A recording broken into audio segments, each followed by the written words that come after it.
Hello guys, and welcome back to the 2023-24 SDPN NHL season previews. Next up, we're talking about the New York Rangers, that after the embarrassment of that first round versus New Jersey last year, are having all the pressure put upon them.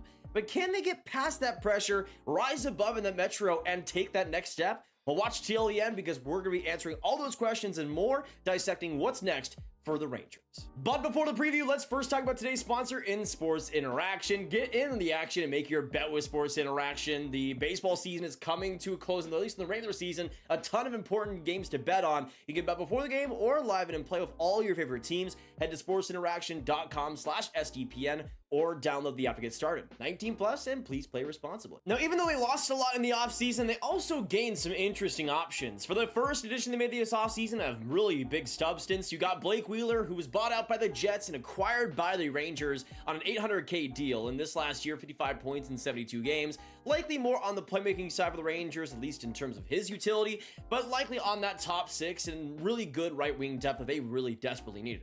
You also got Nick Bonino, who could be their fourth line center and a pretty good bet in that way, even though he is older. I do like him in that role. Got 19 points, 59 games with the Sharks, and on a playoff team, I think he'd be much better. You also got Eric Gustafsson, who was with the Caps and then with the Leafs. Offensively, we know what he can do. That's his bread and butter. We'll see how much of a use he is with the Rangers. Maybe he's on the bottom pair power play, perhaps, like he was in Toronto, maybe, but we'll see how many minutes he actually ends up getting. Then you got Jonathan Quick as the new backup in town in the Big Apple. 37 years old and definitely on the older side, but you can see what he did with Vegas in a better opportunity, and at least an opportunity that gave him a lot more confidence. He got a .901 save percentage in 10 games. We'll see how well he does in New York.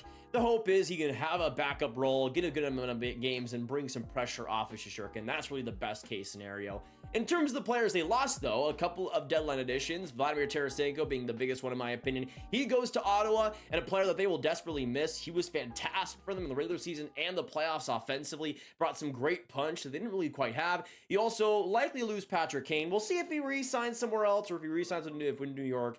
We'll see what happens, but they also lose him. They also lose Nico Mikkola, who they got in the Vladimir Tarasenko deal as well. A really solid depth physical D-man who was solid for the Rangers down the stretch when they acquired him. That'll be a loss for that defense. And then you also lose Yaroslav Halak, who's been, of course, Shesterkin's backup for a year now. Got a .903 save percentage in 25 games and was pretty underrated in a couple of games here and there. He might be a loss. We'll see how much Quick is able to replace him. But when we talk about pressure, there's a few players here that have a lot of pressure this next season to really perform, really improve. For my first player to watch here for the New York Rangers this next season, I got Alexis Lafreniere. I mean, he's going to be turning 22 this October.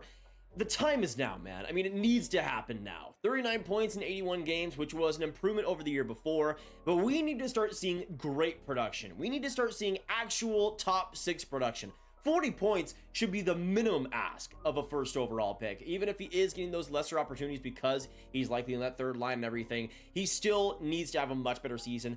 Actually prove it, actually start playing like it. That needs to happen for another reason for the Rangers to succeed. I mean, Lafreniere, players like Kakko, players like Chytil, a lot of that youth needs to be even better if the Rangers want to get even better. Then we go on to another younger player, this time on the defense that got a bridge deal recently in K'Andre Miller, which is interesting because offensively he put up mega numbers, 43 points in 79 games this last year. Defensively, though, I thought took a little bit of a step back from 2022. Getting that two-way game back on track will be really important for K'Andre, and I think this next year we could see that happen. On that middle pair, he's 23 years old. The opportunity is now, the time is now for Miller to be a true top 4D, and I think he can absolutely be that. Now for my third player to watch, and a player we talked about a little bit earlier, and a little bit of a surprise maybe for some, but I got Jonathan Quick. Like we talked about, I think getting some pressure off of Igor Shesterkin is going to be so huge, and that's something that Halak kind of had some trouble with.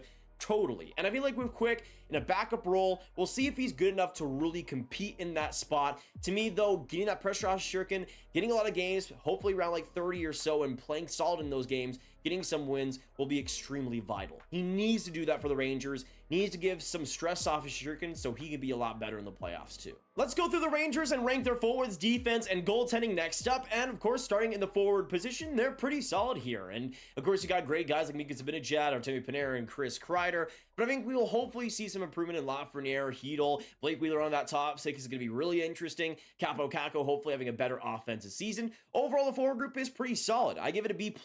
It's not quite elite, but some solid weapons all around. Then onto the defense, which has had some troubles over the last couple of years, but to me, it should be solid with Miller hopefully taking the next step. Same thing with Brandon Schneider too. Hopefully he'll have a really solid season next up and maybe show some more of that offensive skill that he does have. Overall, this defense is going to wow you though, besides Adam Fox, really. I give it a B, but hopefully it'll get by, be solid throughout the year, and hopefully be still a little bit of a strength come playoff time. Now on to the goaltending, and this is another great tandem. Igor Shesterkin, one of the best goaltenders in the league, even if some points in the regular season last year he had a little bit of a dip, still though unreal. And Jonathan Quick as a backup, hopefully will be solid for them. Hopefully will be a little bit better than Yaroslav Halak. We'll have to wait and see on that. The goaltending tandem is still fantastic. The goalie, especially in Igor Shesterkin, is elite.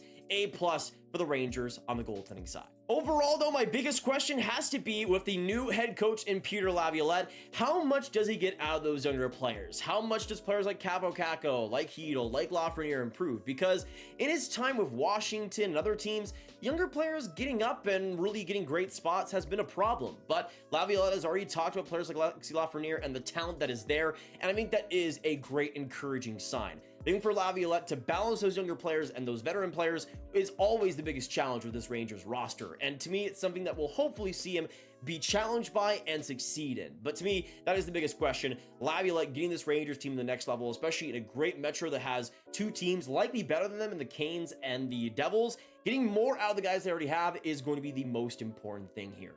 I see them getting 102 to 106 points in the Metro, third in the Metro division, placing there. I don't see them being better than Carolina or the Devils, but we'll see come playoff time if they make maybe a couple of trade deadline acquisitions, if this Rangers team can get over the top. As of right now, I probably say no, but we'll have to wait and see. Let us know in the comments down below. Are the Rangers not just a playoff team, but a Stanley Cup winning team right now? Do you see that ever happening for this Rangers core? Do you see Laviolette making a difference? Let us know all your thoughts. Of course, hit that like button, hit that subscribe button, hit that notification bell if you haven't already if you're enjoying the season previews. 32 teams in 32 days, and we keep going. Thank you guys for all the support so far.